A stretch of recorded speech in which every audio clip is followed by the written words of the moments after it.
আসসালামু আলাইকুম রহমতুল্লাহি ওবরাকাতু। আলহামদুলিল্লাহি রব্বিল আলামিন ওয়াসসালাতু ওয়াসসালামু আলা সাইয়্যিদিনা মুহাম্মাদিন ওয়া আলা আলিহি ওয়া আসহাবিহি আজমাইন। তো আপনারা সবাই জানেন যে আজকে আমাদের কোর্সটি হচ্ছে ইলমুল ফারায়েজ বা মিরাস বা উত্তরাধিকার সম্পত্তি কোরআন সুন্নাহর আলোকে কিভাবে বন্টন করতে হয় এটা নিয়ে। আর ইলমুল ফারায়েজ এটা শুধুমাত্র একটা আইনি একটা ব্যাপার না, এটা ইবাদতের একটা গুরুত্বপূর্ণ একটা ইবাদত বলা যায়। কারণ পবিত্র কোরআনুল কারিমেই কিন্তু ওয়ারিসদের সম্পত্তি কিভাবে বন্টন করতে হবে এই বিষয়গুলো নিয়ে আলোচনা করা হয়েছে, এবং এটাকে হুদুদুল্লাহ বা আল্লাহ তাআলার নির্ধারিত সীমা বলা হয়েছে পবিত্র কোরআনুল কারিমে। এই জন্য এটার গুরুত্ব অনেক বেশি। এবং রাসূল সাল্লাল্লাহু আলাইহি ওয়াসাল্লাম বলেন যে তাআল্লামুল ফারাইদ ওয়া আল্লামুহান নাস ফাইন্নাহা নিসফুল ইলম, যে ফারায়েজ যে ইলমটা আছে এটাকে নিসফুল ইলম বলা হয়েছে। ঠিক আছে? এবং এছাড়াও আপনি যদি সামাজিক দিক থেকেও দেখেন যে পারিবারিক যে দ্বন্দ্ব হয়, এই যে জমি জমা ওয়ারিসদের সম্পত্তি নিয়ে দ্বন্দ্ব হয়, একজন আরেকজনের উপর জুলুম করে, সম্পত্তি দিতে চায় না।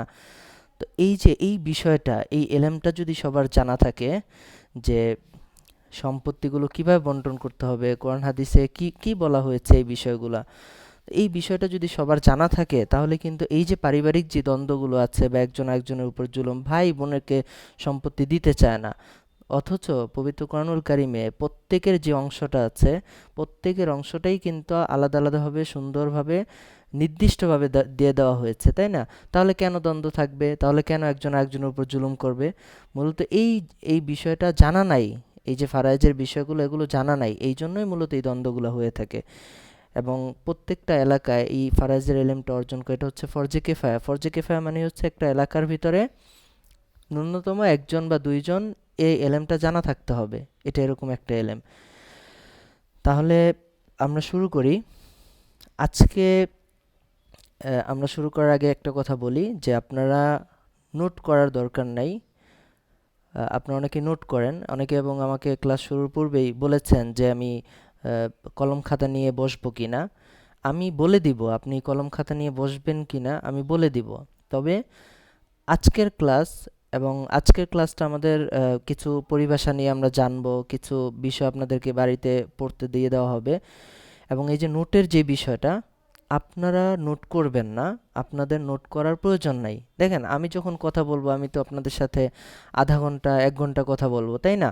তো 1 ঘন্টার বিষয়টা কিন্তু আপনি নোট করতে পারবেন না। আপনি যখন নোট করতে যাবেন, আমি যে বিষয়টা আপনাকে বুঝাইতে চাইতেছি এই বিষয়টা আপনি বুঝতে পারবেন না, আপনার মাথা থেকে এটা ছুটে যাবে। আবার আপনি যখন নোট করবেন তখন এখান থেকে একটু ওখান থেকে একটু নোট করবেন, পরিপূর্ণভাবে কিন্তু আপনি নোটটা করতে পারবেন না, অসম্পূর্ণ থেকে যাবে। তো আমি আপনাদের কোর্সটা করাচ্ছি, আমি ভালো জানি যে কোন জায়গাটা গুরুত্বপূর্ণ, কোন জায়গাটা আমি এক্সপ্লেনেশন করতেছি, তাই না? তো আমি কিন্তু আপনাদের চেয়ে ভালো নোট করতে পারবো, এতটুকু তো বিশ্বাস আপনাদের আছে, তাই না? তো আপনাদের যে নোটটা আপনারা করতেন এই নোটটা আপনাদের করার দরকার নাই, আমি আপনাদের জন্য আপনাদের হয়ে নোট করে আপনাদের গ্রুপে দিয়ে দিব। তাহলে এই যে নোট নিয়ে কি পড়াচ্ছি এগুলো মনে রাখতে হবে কিনা এগুলো নিয়ে কোনো টেনশন করার দরকার নাই। ক্লাসের সম্পূর্ণ ভিডিওটা রেকর্ড হচ্ছে, রেকর্ডও আপনাদেরকে দিয়ে দেওয়া হবে। তাহলে নোট নিয়ে কোনো ঝামেলা নাই। এই যে যা বলা হচ্ছে এগুলো ভুলে যাব কিনা এই বিষয়টা নিয়ে আপনাদের কোনো সংশয় বা কোনো ঝামেলা নাই। তাহলে আপনাদের পুরো ফোকাসটা আমাদের 5টা থেকে 6টা ক্লাস হবে। তার ভিতরে আমাদের প্র্যাকটিক্যাল ক্লাসে হবে, আমি আপনাদেরকে ভাগ করে করে দেখাবো কিভাবে এই বন্টনগুলো করতে হয়। প্র্যাকটিক্যাল ক্লাসগুলোই বেশি থাকবে, মানে পুরো এই 5-6টা ক্লাস আপনাদের ফুল ফোকাসটা থাকবে আমি কি বলতেছি, আমি কি বুঝাইতে চাইতেছি, এই জিনিসটা আসলে আপনারা বুঝতেছেন কি না। এইটা যদি আপনারা না বুঝেন আমাকে জিজ্ঞেস করবেন, এবং আপনাদেরকে হয়তো বা আমি 1 ঘন্টা অনেক কিছু পড়ায় ফেলবো। আপনি আজকের দিন ওই 1 ঘন্টা পড়ার ভিতর থেকে প্রশ্ন করার হয়তো বা মনে নাই সব কিছু, আপনি কিভাবে প্রশ্ন করবেন হইতে পারে। তো আপনাকে তো আমি নোট দিয়ে দিচ্ছি, আপনাকে আমি ভিডিও দিয়ে দিচ্ছি, পরবর্তী ক্লাসে আপনাকে সুযোগ দেওয়া হবে যে আপনার এই যে 1 সপ্তাহ, আমাদের তো প্রতি সপ্তাহে একটা করে ক্লাস, তাই না? তো এই যে 1 সপ্তাহ আপনাকে পড়া দিয়ে দেওয়া হয়েছে, আপনি বাসায় পড়েছেন, প্র্যাকটিস করেছেন, কোনো সমস্যা ফেস করেছেন কিনা আপনি প্রশ্ন করেন, তখন হচ্ছে আপনি প্রশ্ন করার সুযোগ পাবেন। এই জন্য কোনো তাড়াহুড়া নাই, তারপরেও যদি পড়ানোর সময় যদি কোনো কোশ্চেন থাকে, আপনার আমাদের ইনবক্সটা ওপেন থাকবে, অথবা ক্লাস শেষে আমি মাইকটা ওপেন করে দিব, আপনারা সরাসরি প্রশ্ন করতে পারবেন, ঠিক আছে? আর আচ্ছা, আমার পরিচয়টা আমি দেই নাই, তাই না? আমার পরিচয়টা আমি একটু দিচ্ছি। আমি হচ্ছে মোহাম্মদ হাসান জামিল। আমার দেশের বাড়ি মুন্সিগঞ্জ। এখন আমরা ঢাকা কেরানীগঞ্জে থাকি। আমি দারুন নাজাত সিদ্দিকা কামিল মাদ্রাসা থেকে আমি অনার্স এবং মাস্টার্স শেষ করেছি, এবং এখন মিশর আল আজহার বিশ্ববিদ্যালয়ে আমি পড়াশোনা করছি। আমি 2019 সালে বাংলাদেশ থেকে 10 জন ছাত্র স্কলারশিপ নিয়ে আজহারে আসে, তার ভিতর আমি একজন ছিলাম। তো আমি এখানে এসে এখানে অনার্স কোর্স করি কুল্লে উসুলুদ্দিন থেকে, হাদিস ডিপার্টমেন্ট থেকে। তারপর আমি এখানে কুল্লে উলুমুল ইসলামিয়া আল আজহার বিশ্ববিদ্যালয় কুল্লে উলুমুল ইসলামিয়াতে আমি ম্যাজিস্ট্রি ভর্তি হই, এবং ম্যাজিস্ট্রির 1 বছর তামহিদি কোর্স থাকে, এটা ক্লাস করতে হয়, ওটা শেষ করেছি। এখন আলহামদুলিল্লাহ আমি আপনাদের দোয়ায় এমফিল থিসিস করতেছি আল আজহার বিশ্ববিদ্যালয়ে। তো এই ছিল আমার সংক্ষিপ্ত পরিচয়। এখন সরাসরি আমরা ক্লাসে ঢুকে যাচ্ছি, ঠিক আছে?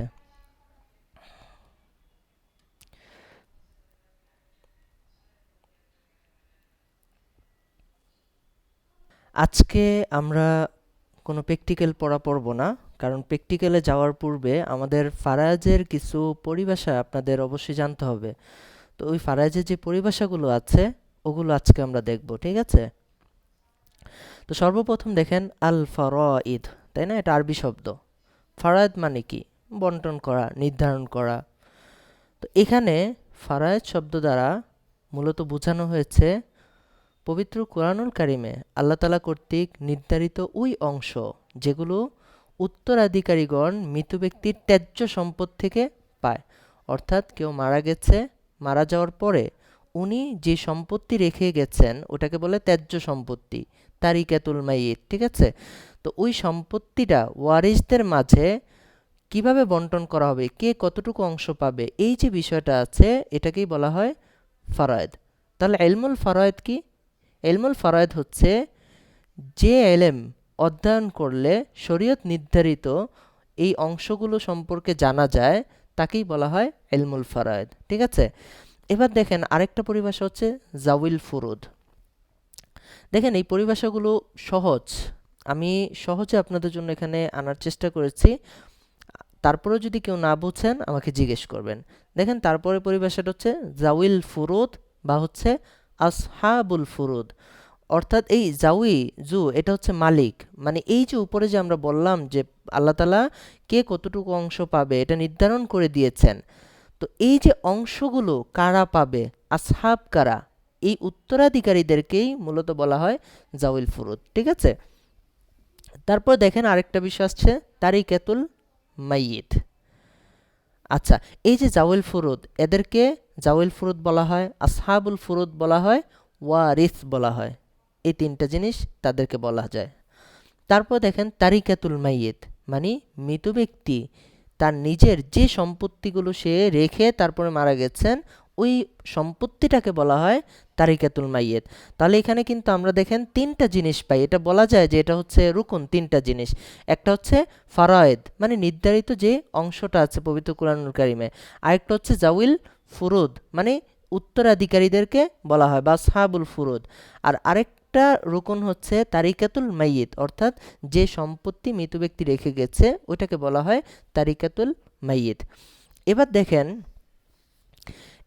কেউ যদি মারা যায় তাহলে এই যে সম্পত্তি রেখে গেছে এই সম্পত্তির সাথে সংশ্লিষ্ট কিছু হক আছে, অধিকার আছে, যেগুলো আপনাকে একটার পর একটা পর্যায়ক্রমে ধারাবাহিকভাবে আপনাকে করতে হবে। তো বলা হচ্ছে আল হুকুকু বিতারিকাতিল মাইয়িত, অর্থাৎ মৃত ব্যক্তির যে ত্যায্য সম্পত্তি আছে এর সাথে সংশ্লিষ্ট কিছু হকুক বা অধিকার রয়েছে, এগুলো হচ্ছে 4টা। এগুলো ধারাবাহিকভাবে একটার পর একটা আপনাকে করতে হবে। প্রথমে আপনাকে এই মৃত ব্যক্তির যে কাফন দাফনের খরচগুলো আছে এগুলো এই তার রেখে যাওয়া সম্পত্তি থেকে বহন করতে হবে, কোনো ধরনের অপচয় করা ব্যতীত। তার যতটুকু দরকার শরীয়ত যেভাবে বলে দিয়েছে অতটুকু এখান থেকে খরচ করতে হবে। সর্বপ্রথম হক হচ্ছে এটা, সর্বপ্রথম অধিকার তার যে সম্পত্তি আছে এখানে। তারপরে দেখতে হবে যে এই ব্যক্তির কোনো ঋণ আছে কিনা, যদি ঋণ থাকে জীবিত অবস্থায় ঋণ নিয়ে গেছিলেন, তাহলে এই তার সম্পত্তি থেকে ওই ঋণটা পরিশোধ করতে হবে। এটা হচ্ছে দ্বিতীয় স্টেপ, ধারাবাহিকভাবে দ্বিতীয় নম্বর কাজ। ৩ নাম্বার কাজ হচ্ছে সে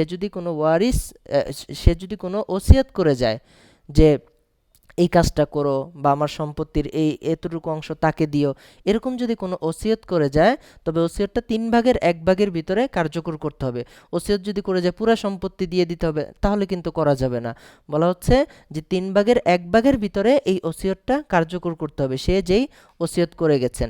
সর্বশেষ ৪ নাম্বার হচ্ছে বাকি যে সম্পত্তি আছে, ওই সম্পত্তি উত্তরাধিকার বা ওয়ারিসদের মাঝে শরীয়ত যেভাবে বলেছে ওইভাবে বন্টন করে দিতে হবে। ঠিক আছে? তাহলে আমরা কি বুঝলাম? আল হুকুকু বিতারিকাতিল মাইয়িত, বা ত্যায্য যে সম্পদ আছে এই সম্পদের সাথে সংশ্লিষ্ট হক হচ্ছে ৪টা। ১ নাম্বার, তার কাফন দাফনের খরচ কোনো ধরনের অপচয় ব্যতীত। ২ নাম্বার, তার যদি কোনো ঋণ থাকে সেটা পরিশোধ করতে হবে। ৩ নাম্বার, সে যদি কোনো ওসিয়ত করে যায় ওইটা ৩ ভাগের ১ ভাগ সম্পত্তির ভিতরে কার্যকর করতে হবে। ৪ নাম্বার হচ্ছে বাকি যে সম্পত্তি আছে ওইটা ওয়ারিসদের মাঝে শরীয়ত যেভাবে বলেছে ওভাবে বন্টন করে দিতে হবে। ঠিক আছে? এবার দেখেন, এই যে তারিকাতুল মাইয়িত বা ত্যায্য সম্পত্তি বন্টন করার হক আমরা জানলাম। এখন এই যে এই অংশগুলো আছে, শরীয়ত বলে দিয়েছে, পবিত্র কোরআনুল কারিমে বলা আছে যে সে পাবে অর্ধেক, সে পাবে ৪ ভাগের ১ ভাগ, সে পাবে ৮ ভাগের ১ ভাগ। তো এই যে অংশগুলো রয়েছে, এরকম ৬টা অংশ নির্ধারণ করা আছে। কয়টা অংশ? ৬টা। ঠিক আছে? দেখেন, অর্ধেক ১/৪ মানে ৪ ভাগের ১ ভাগ, ১/৮ মানে ৮ ভাগের ১ ভাগ, ২/৩ মানে ৩ ভাগের ২ ভাগ, ১/৩ মানে ৩ ভাগের ১ ভাগ, ১/৬ মানে ৬ ভাগের ১ ভাগ। এই ৬টা অংশ শরীয়ত নির্ধারণ করে দিয়েছে। কে পাবে এটা আমরা পড়ব।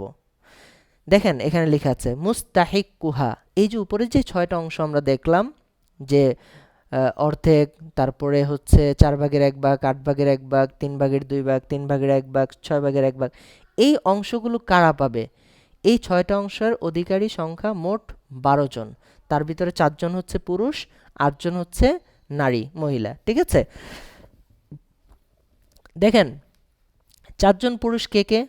পিতা, দাদা, বৈপিত্রীয় ভাই, স্বামী। বৈপিত্রীয় ভাই মানে কি?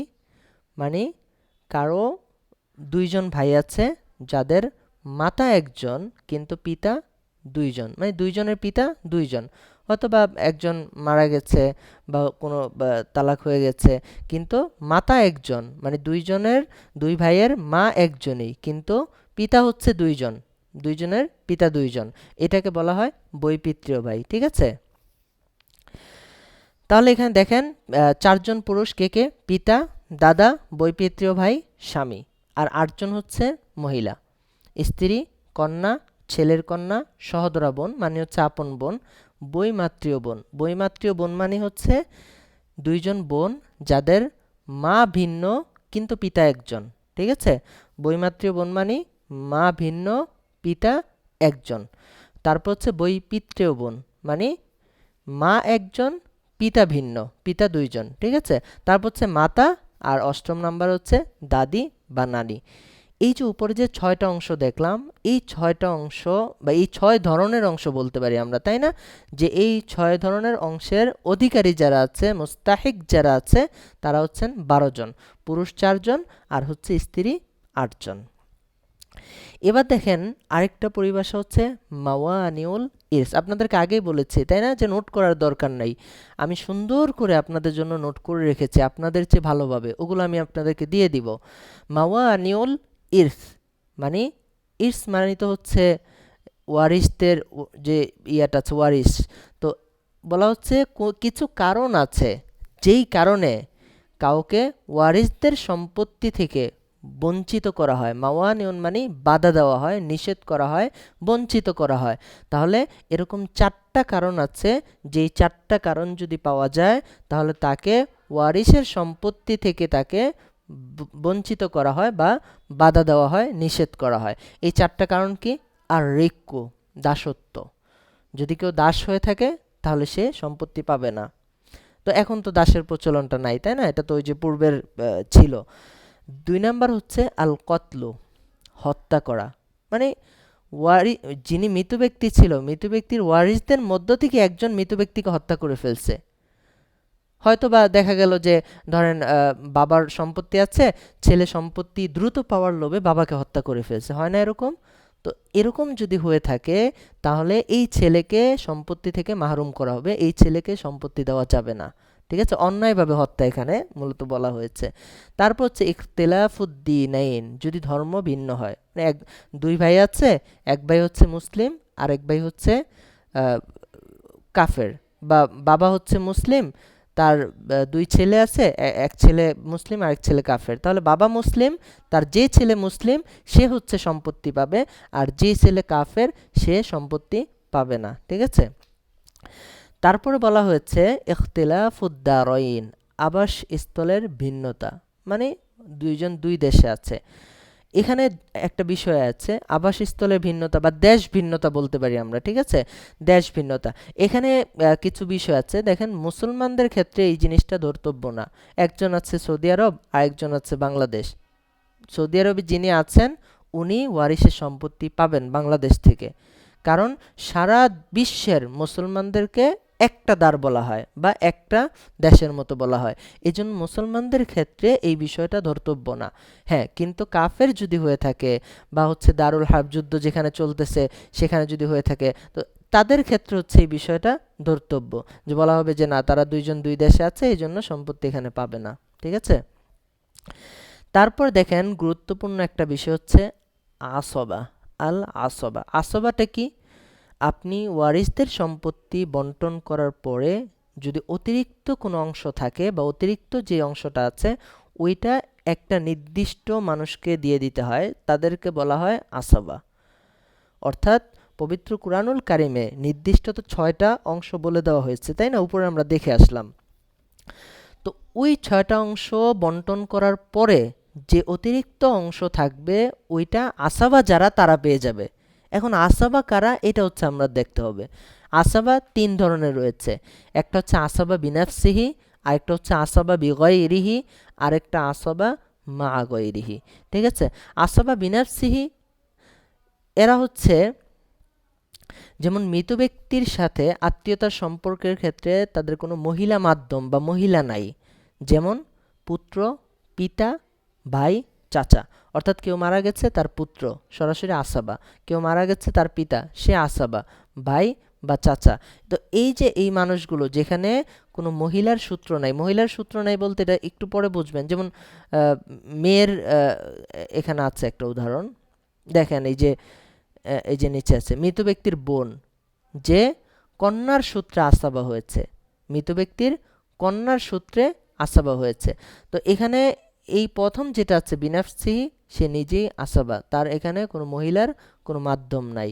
তো এই বিষয়গুলো আরও ভালোভাবে বুঝবেন আমরা যখন প্র্যাকটিক্যালি আমরা যখন করতে যাব এই বন্টনগুলো, তখন আপনারা বুঝবেন। তারপর 2 নাম্বার হচ্ছে আল আসাবা বেগাইরিহি, এরা মূলত এই যে এখানে কন্যা, পৌত্রী মানে নাতি, নাতনি, আপন বোন, বৈমাত্রীয় বোন, এই যে এদের অংশ আছে, এরা কিন্তু মূলত আসাবা না, এদের অংশ আছে। এই কন্যা তাদের একটা অংশ আছে, পবিত্র কোরআনুল কারিমে বলে দেওয়া হয়েছে। কিন্তু এই কন্যার সাথে যদি ভাই থাকে, মানে ছেলে থাকে, মানে এই কন্যার ভাই মানে ছেলে, ছেলে যদি থাকে তাহলে এই কন্যা আসাবা হয়ে যায়।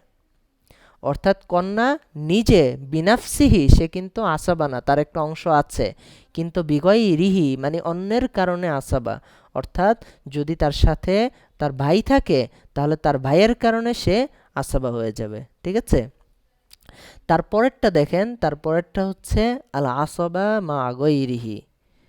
অর্থাৎ আসবা মা গৈরিহি মানে হচ্ছে মৃত ব্যক্তির সাথে এই যে এখানে যিনি আছাবা হচ্ছেন তার মাঝখানে একটা মহিলার সূত্রে সে আছাবা হয়েছে, মা গৈরি মহিলার সূত্রে। এখানে সরাসরি আছাবা হয় নাই, বা হচ্ছে তার সাথে অন্য কেউ ওই যে পুরুষ ভাই বা হচ্ছে ছেলে থাকার কারণে সে আছাবা হয় নাই, বরঞ্চ এখানে কোনো মহিলার সূত্রে সে আছাবা হয়ে গেছে।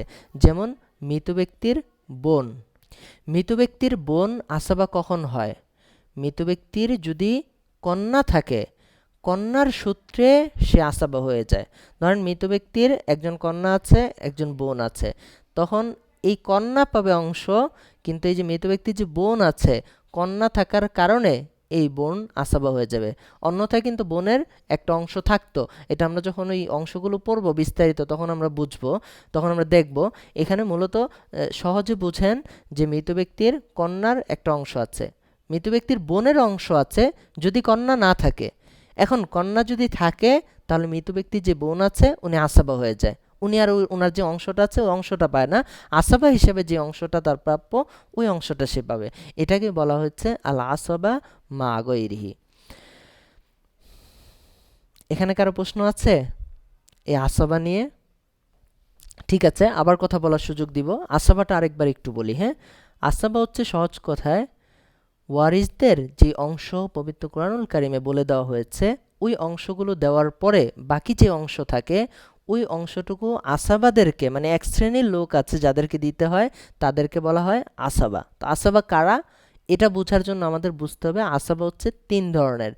একটা হচ্ছে আসাবা বিনাফসি, মানে সে নিজেই আসাবা, তার কোনো অংশ আসলে ওইভাবে উল্লেখ নাই। কে? পুত্র, পিতা, ভাই, চাচা, এদের সরাসরি কোনো অংশ নাই, এরা হচ্ছে আসাবা। অর্থাৎ যাদের অংশ আছে তাদেরটা দেওয়ার পরে যে অংশটুকু থাকবে তাদের এই অংশটুকু এই আসাবাদেরকে দিয়ে দিতে হবে, এরা আসাবা বিনাফসিহি। দ্বিতীয় হচ্ছে আসাবা বিগয়রিহি, এরা হচ্ছে কারা? কন্যা, নাতনি, আপন বোন, বৈমাত্রীয় বোন। এরা কেন আসাবা বিগয়রিহি? কারণ এরা নিজেরা কোনো আসাবা না, নিজেদের অংশ পবিত্র কোরআনুল কারিমে বলে দেওয়া আছে যে তারা এত অংশ পাবে, কিন্তু তাদের সাথে, যেমন কন্যার সাথে যদি ছেলে থাকে কন্যা আসাবা হয়ে যায়, নাতনির সাথে যদি নাতি থাকে সে আসাবা হয়ে যায়, বোনের সাথে যদি ভাই থাকে সে আসাবা হয়ে যায়। ঠিক আছে, তাহলে এই যে মাঝখানে অন্য তাদের ভাইদের মধ্যস্থতায় সে আসাবা হয়ে যাচ্ছে, এরা কিন্তু বাস্তবে আসাবা না, নিজেদের অংশ আছে, কিন্তু তাদের সাথে তাদের ভাই যদি থাকে তাহলে তারা আসাবা হয়ে যায়। এটাকে বলা হয় আসাবা বেগাইরিহি। আসাবা মানে তো বুঝছেন তাই না, এটা সহজ জিনিস। মানে যে পবিত্র কোরআনুল কারিমে যে অংশগুলো নির্ধারণ করে দেওয়া আছে ওই অংশ যাদেরকে দেওয়ার কথা তাদেরকে দেওয়ার পরে বাকি যে অংশ থাকবে ওইটা আসাবা যারা আছে তাদেরকে দিয়ে দিতে হয়। ঠিক আছে, তারপরে দেখেন সর্বশেষ আসাবা মা গৈরিহি, মানে উপরেরটা তো দেখলেন আসাবা বিগৈরিহি হচ্ছে ভাইয়ের মধ্যস্থতায় যারা আসাবা হয়েছে, মানে ভাই ছিল কারণে এই কারণে সে আসাবা হয়েছে। আর নিচেরটা হচ্ছে কোনো মহিলার আত্মীয়র সূত্রে বা মহিলার সূত্রে সে আসাবা হয়েছে। যেমন মৃত ব্যক্তির বোন, যদি বোন থাকে বোন কিন্তু একটা অংশ পায়, কিন্তু মৃত ব্যক্তির বোনের সাথে যদি মৃত ব্যক্তির কন্যা থাকে তাহলে মৃত ব্যক্তির বোন আসাবা হয়ে যায়, তার সে অংশটা থাকে না, সে আসাবা হিসাবে বাকি সম্পত্তি থেকে অংশ পাবে। ঠিক আছে, এবার দেখেন আরও চারটা পরিভাষা, হ্যাঁ।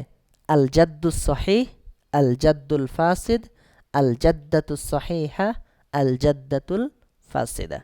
জাদ্দুস সহিহ মানে হচ্ছে দাদা, জাদ্দাতুস সহিহ দাদি, জাদ্দুল ফাসিদ নানা, জাদ্দাতুল ফাসিদা হচ্ছে নানি। এখন এবার একটু আমি ব্যাখ্যা করে দিই, ঠিক আছে। জাদ্দুস সহিহ হচ্ছে যার সাথে মৃত ব্যক্তির আত্মীয়তার সম্পর্কের ক্ষেত্রে কোনো মহিলার মাধ্যম নাই, তাদেরকে হচ্ছে জাদ্দুস সহিহ বলা হয়। যেমন দাদা, দাদার পিতা। এই দাদা কিভাবে হয়েছে? দাদা হয়েছে বাবার বাবা, তাই না? মাঝখানে কে আছে? বাবা আছে, তো বাবা তো ছেলে, তাই না? তো যেহেতু ছেলের মধ্যস্থতায় দাদা হয়েছে, মানে এই দাদা পর্যন্ত যাইতে মাঝখানে বাবা থাকে, বাবা হচ্ছে ছেলে মানে পুরুষ, তাহলে এই পুরুষ থাকার কারণে এটাকে জাদ্দুস সহিহ বলা হয়। এই পুরুষ না থেকে যদি মহিলা থাকতো, যেমন নানা, মাঝখানে কে আছে? নানা হইতে গেলে কি হতে হয়? নানা হইতে হলে মায়ের পিতা, তাই না? মায়ের পিতা, তাহলে মাঝখানে কিন্তু মা নারী চলে আসে, তো মা যদি চলে আসে তাহলে জাদ্দুল ফাসিদ। ঠিক আছে, যেমন নানার পিতা, হ্যাঁ। মাঝখানে যদি কোনো মহিলার মধ্যস্থতা থাকে তাহলে জাদ্দুল ফাসিদ, আর পুরুষ থাকলে জাদ্দুস সহিহ। এবার দেখেন জাদ্দাতুস সহিহা, এটা হচ্ছে ওই যে পুরুষের মাধ্যমে যে হয় দাদি, জাদ্দা মানে দাদি। তো দাদি কিভাবে হয়? বাবার মা, তাই না? তাহলে এখানে বাবা ছিল মধ্যস্থতায়, পুরুষ, এই জন্য এটা জাদ্দাতুস সহিহা। আল জাদ্দাতুল ফাসিদা, মাঝখানে কোনো মহিলা থাকে, মানে নানি, মানে মায়ের মা, তাহলে মা তো মহিলা, তো মহিলার মধ্যস্থতা গেলে সেটা হচ্ছে জাদ্দাতুল ফাসিদা। এটা হচ্ছে বোঝার জন্য আমি ব্যাখ্যা করে দিলাম, বাকি আপনারা সহজেই বুঝতে পারেন। জাদ্দুস সহি মানে হচ্ছে দাদা, আর জাদ্দুল ফাসিদ মানে হচ্ছে নানা, জাদ্দাতুস সহিহা মানে হচ্ছে দাদি, জাদ্দাতুল ফাসিদা মানে হচ্ছে নানি। ঠিক আছে? তারপরে দেখেন আল হাজব, এটা একটা গুরুত্বপূর্ণ পরিভাষা, গুরুত্বপূর্ণ একটা অংশ। হাজবুন মানে হচ্ছে বাধাপ্রাপ্ত হওয়া বা তাকে বঞ্চিত করা। এখানে মূলত হজব, এখানে কোনো একজন উত্তরাধিকারীর আরেকজনের উপস্থিতিতে তার অংশ কমে যায় অথবা অংশ পুরোপুরি বাদ হয়ে যায়, দুইভাবেই হইতে পারে। হ্যাঁ, যে সে একটা মূলত অংশ পাইতো, কিন্তু আরেকজনের কারণে তার অংশ থেকে কমে যায় অথবা তার অংশ পুরোপুরি বাদ হয়ে যায়, তো এটাকে বলা হয় হাজব। তো এখানে দুই প্রকার, হাজবু হেরমান, হাজবু নোকসান। একটা বলা হয় হাজবু হেরমান, মানে পুরোপুরি অংশটাই বাতিল হয়ে যায়। আরেকটা হচ্ছে হাজবু নোকসান। দেখেন উদাহরণ দিলে আরও ভালোভাবে বুঝবেন। যেমন পিতা যদি থাকে তাহলে দাদা কোনো অংশ পায় না, পিতার উপস্থিতিতে দাদার কোনো অংশ পায় না। দাদার কিন্তু আলাদা একটা অংশ ছিল, পবিত্র কুরআনুল কারিমে বলে দেওয়া আছে যে দাদা এত অংশ পাবে, এভাবে পাবে। কিন্তু পিতা যদি থাকে তাহলে দাদার অংশটা পুরোপুরি মাহরুম হয়ে যায়, দাদা কোনো অংশ পায় না। তাহলে এখানে হাজবু হেরমান হয়েছে, যে পিতার উপস্থিতিতে দাদাকে পুরোপুরিভাবে বঞ্চিত বা হাজব করা হয়েছে। তারপর আরেকটা হচ্ছে হাজবু নোকসান। এটা কি দেখেন, সন্তানের উপস্থিতিতে মায়ের অংশ কম। যদি সন্তান না থাকে তাহলে মা পায় 4/1 যদি সন্তান থাকে তার অংশ অর্ধেক কমে যায়, সে পায় 8/1। তাহলে এখানে দেখেন তার অংশ কিন্তু পুরোপুরি ওই যে দাদার মতো বঞ্চিত করা হয় নাই, তবে তার অংশটাকে কমিয়ে দেওয়া হয়েছে। কেন? ওই যে সন্তানের উপস্থিতিতে মায়ের অংশটা কমে গেছে। তো এটাকে বলা হয় হাজব। হাজবে হেরমান মানে পুরোপুরি বঞ্চিত হয়ে যায়, আর হাজব নোকসান হচ্ছে আংশিক কমতি, আংশিক বঞ্চিত করা। ঠিক আছে? এটা বঞ্চিত না, মানে কমানো আর কি, বাধাপ্রাপ্ত হওয়া। হাজবুন মানে মূলত বাধাপ্রাপ্ত হওয়া। এবার দেখেন আরও তিনটা পরিভাষা আছে। আল মাফকুদ, মানে এই যে আমরা দেখেন আমরা আগামী ক্লাস থেকে আমরা প্র্যাকটিক্যাল করব। আমার পিছনে বোর্ড দেখছেন আপনারা, আমি বোর্ড নিয়ে আসছি এই প্র্যাকটিক্যাল করার জন্য। তো এই প্র্যাকটিক্যালগুলো করতে হলে বা বুঝতে হলে আপনারা এই যে আজকে যে পরিভাষাগুলো সবগুলো বলা হচ্ছে, এই সবগুলো পরিভাষা আপনাকে মনে রাখতে হবে, মুখস্থ রাখতে হবে। ঠিক আছে? আজকে আমি এগুলো দিয়ে দিচ্ছি, আগামীতে আপনাদের একটা সপ্তাহ সময় থাকবে, আগামী সোমবার আবার ক্লাস, তাই না? তো এই এক সপ্তাহে আপনারা এগুলো বাসায় মুখস্থ করে ফেলবেন। আজকে কোনো বাড়ির কাজ নাই, কোনো প্র্যাকটিক্যাল কিচ্ছু নাই, মুখস্থ করে ফেলবেন। হ্যাঁ, আপনি হয়তো একবার লিখতে পারেন, লিখলে জিনিসটা মনে থাকে ভালো, এটা নিজের বাড়ির কাজ না।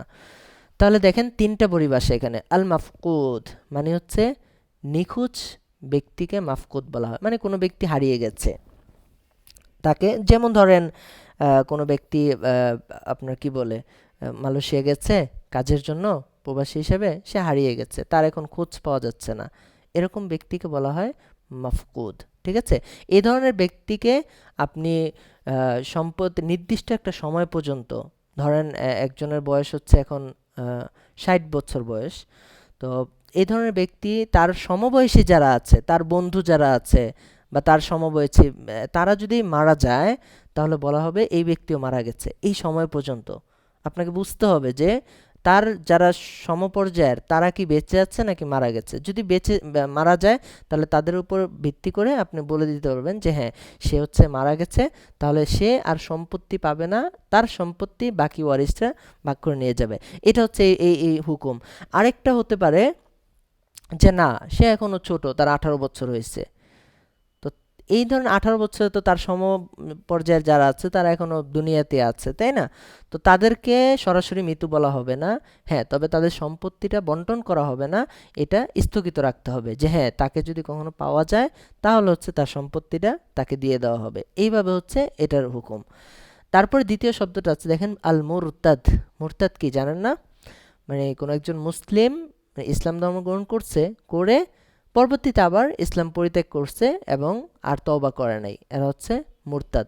তো এই মুরতাদের বিষয়টা কখন আসে? ওই যে ইখতিলাফুদ দিন, তাই না? ধর্ম ভিন্ন হওয়ার কারণে মাহরুম হয়ে যায় না, তখন এই মুরতাদের বিষয়টা আসে। তারপর দেখেন আল আসির, ওই মুসলিম ব্যক্তিকে বলে যে কাফিরের হাতে বন্দি কিন্তু দিন ত্যাগ করেনি, সে এখনো মুসলিম আছে এবং তার অবস্থানও জানা যে উনি অমুক দেশের শত্রুর কাছে আছে। তো এটা তার অবস্থান জানা, তাই না? এজন্য তার অংশটাও আলাদাভাবে ভাগ করতে হবে এবং রেখে দিতে হবে, সে আসলে তাকে বুঝিয়ে দিতে হবে, ঠিক আছে? তারপর দেখেন আল আউল। আউল কি?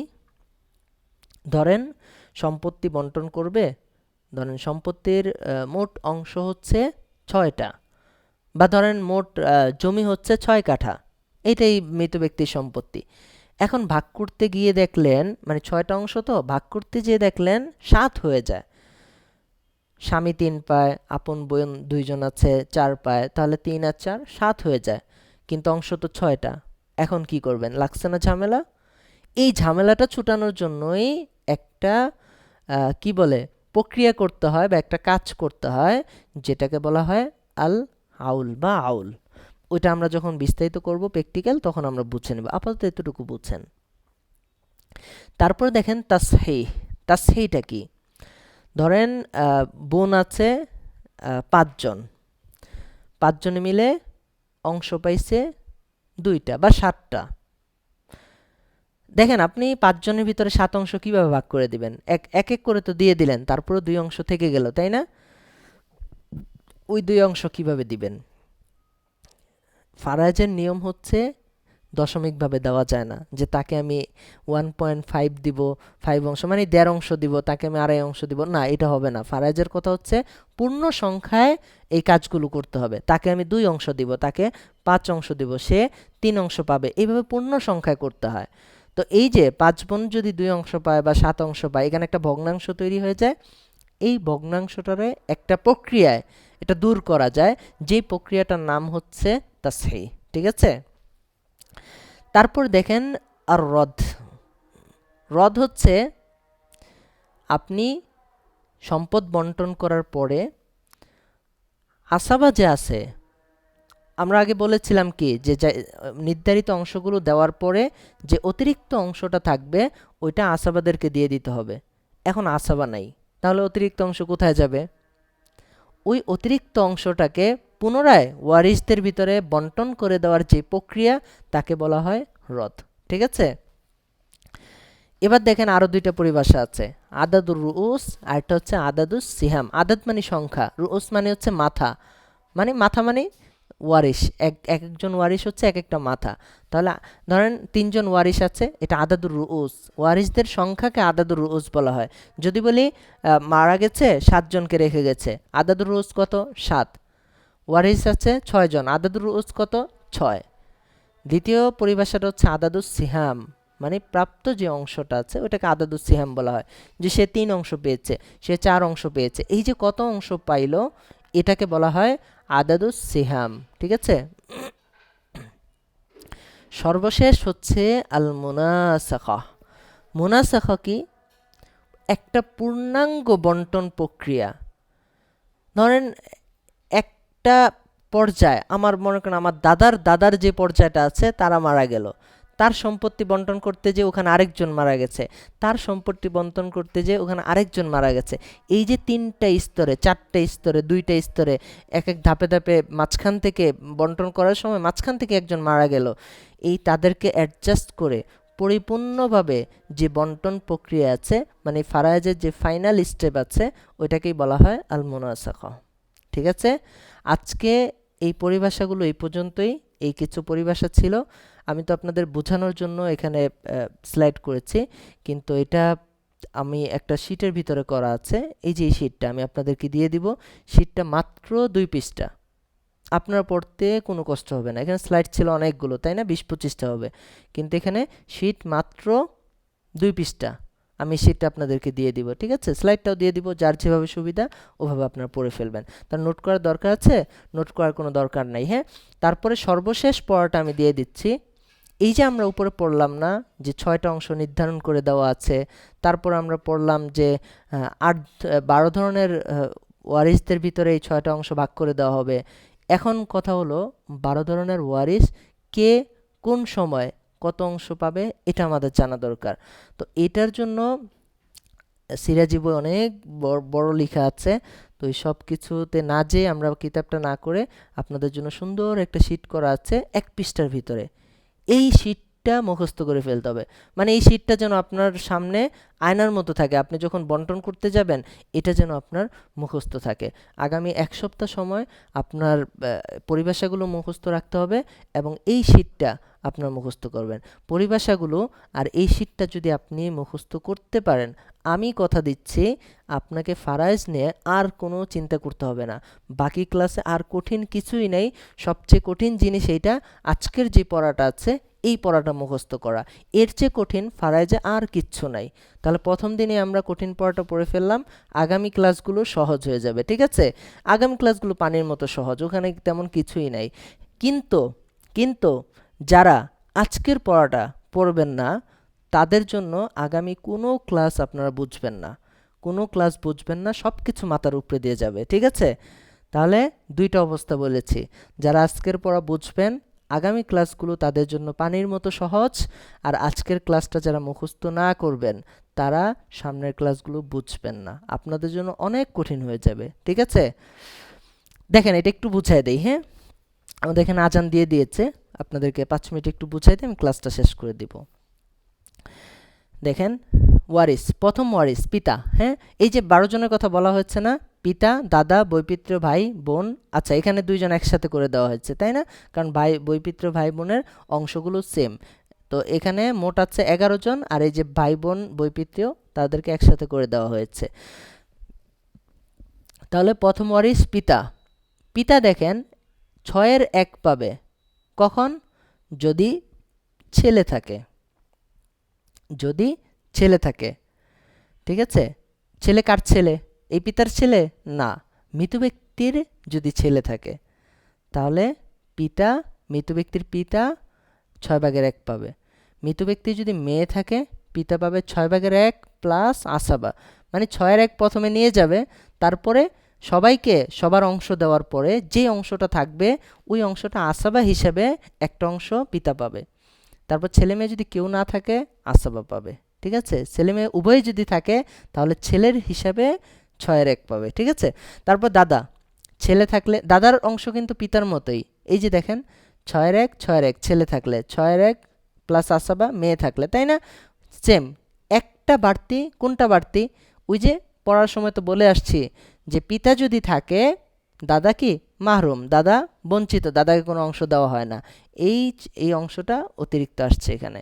তারপর দেখেন এরকম বৈপিত্রীয় ভাই বোন, যদি একজন থাকে তাহলে 6-এর 1 পাবে, যদি অধিক থাকে তাহলে 3-এর 1 পাবে, আর যদি সন্তান, পিতা অথবা দাদা থাকে তাহলে বৈপিত্র ভাই বোন মাহরুম। ঠিক আছে, স্বামী সন্তান না থাকলে অর্ধেক, সন্তান থাকলে 4/1 স্ত্রী সন্তান না থাকলে 4/1, সন্তান থাকলে 8/1।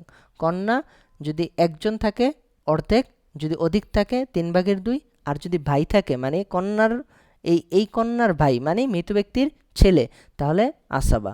হ্যাঁ, তারপরে ছেলের কন্যা যদি একজন থাকে অর্ধেক, অধিক থাকলে 3/2, নিজ কন্যা যদি একজন থাকে ছেলের কন্যা 6/1, নিজের কন্যা যদি 2জন থাকে ছেলের কন্যা মাহরুম, ছেলের ছেলে যদি থাকে তাহলে ছেলের কন্যা আসাবা, ছেলে যদি থাকে তাহলে ছেলের কন্যা মাহরুম। ঠিক আছে, তারপর আপন বোন, একজন থাকলে অর্ধেক, অধিক থাকলে 3/2, ভাই থাকলে আসাবা, কন্যা থাকলে আসাবা, ছেলে, পিতা বা দাদা থাকলে আপন বোন মাহরুম। তারপর বৈমাত্রীয় বোন, একজন থাকলে অর্ধেক, অধিক থাকলে 3/2, আপন বোন একজন থাকলে বৈমাত্রীয় বোন 6-এর 1, আপন বোন 2জন থাকলে বৈমাত্রীয় বোন মাহরুম, বৈমাত্রীয় ভাই যদি থাকে বৈমাত্রীয় বোন আসাবা, কন্যা যদি থাকে বৈমাত্রীয় বোন আসাবা, ছেলে, পিতা, দাদা যদি থাকে তাহলে বৈমাত্রীয় বোন মাহরুম, সে কোনো অংশ পাবে না। তারপরে আসি মাতা, সন্তান বা 2 ভাই, সন্তান যদি থাকে অথবা 2 ভাই বোন যদি থাকে তাহলে 6-এর 1। এই পূর্বের অবস্থা ছাড়া অন্য কোনো অবস্থা হলে 3/1। এখানে সমস্ত সম্পদের লেখা আছে, এখানে বাকি সম্পদের লেখা আছে। এটা আমরা যখন প্র্যাকটিক্যালি করতে যাব এই জিনিসটা আমি বুঝাই দেব। ঠিক আছে, আপাতত একটু মুখস্থ করে ফেলবেন। তারপরে পিতা, মাতার সাথে যদি স্বামী বা স্ত্রী থাকে তাহলে মাতা, বাকি সম্পদের 3/1। তারপরে আসে সর্বশেষ দাদি বা নানি, তারা 6/1 পায়। আর যদি পিতা থাকে, দাদি মাহরুম, মাতা যদি থাকে, দাদি নানি সবাই মাহরুম। তাহলে এই হচ্ছে এক নজরে আসহাবুল ফারায়েজের যে অবস্থাগুলো আছে, কে কত অংশ পাবে, কোন সময় কত অংশ পাবে, এইটা। তাহলে আপনাদের এই শীটটা আমি দিয়ে দিব, এই হালতগুলো আর হচ্ছে যে পরিভাষাগুলো বলেছি এই পরিভাষাগুলো দিয়ে দিব। আজকের ক্লাস এই পর্যন্তই। কারো কোনো প্রশ্ন আছে কি না, ক্লাসটা কেমন লাগছে, কোনো কিছু বুঝেন নাই, আপনারা এখন বলতে পারেন। ঠিক আছে, 5 মিনিট সময় দিব, কারণ আজকে বেশি সময় নেই।